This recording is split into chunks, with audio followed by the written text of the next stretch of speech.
Bake करंजी आहे आणि ड्रायफ्रूटचे आहे.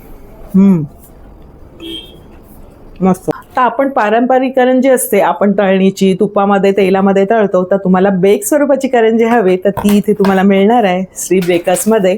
आणि त्याचं तुम्हाला टेक्स्चर दाखवते तोडून बघा. अगदी सगळीकडे पसरलेलं म्हणजे सारण पूर्ण भरलेलं आहे आणि बेक स्वरूपात तुमच्यापर्यंत आणलेली जी आहे ती तुम्हाला जवळजवळ महिनाभर राहणार आहे छान प्रकारे. आणि त्याची टेस्ट अगदी नारळाची करंजी अशा प्रकारे ही बनलेली आहे. चव अप्रतिम अशी आहे आणि तुम्हाला अशा प्रकारे पॅकेजिंगमध्ये येणार आहे श्री बेकर्समध्ये.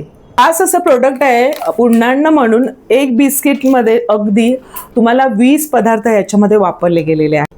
तर अशा पद्धतीने हे बिस्किट आहे 20 पदार्थ वापरून खास याच्यावर अभ्यास केला गेलेला आहे 1.5 वर्षभर आणि अशा पद्धतीने तुमच्यापर्यंत आणलेलं. याची चव तर अगदी मस्त अप्रतिम.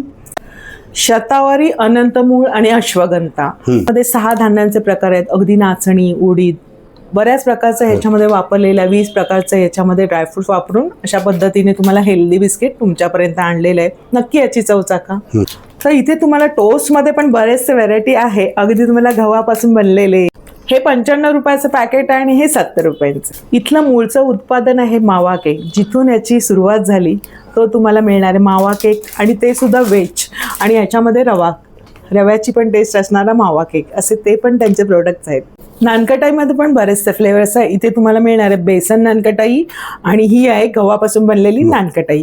बेसन नानकटाईमध्ये तुम्हाला अगदी चारोळीचा प्रयोग केलेला आहे. अगदी बेसनाच्या लाडूची चव तुम्हाला याच्यात चाखता येईल.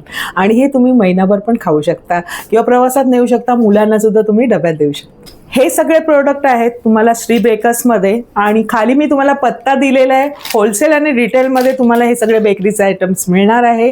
छान हायजीन पद्धतीने केलेले हे सगळे प्रोडक्ट तुमच्यापर्यंत आणलेले आहेत. तर श्री बेकर्सला नक्की भेट द्या आणि या संदर्भाचा संपूर्ण व्हिडिओ आपल्या चॅनलवर अपलोड केलेला आहे. तिथे जाऊन नक्की चेकआउट करा. धन्यवाद.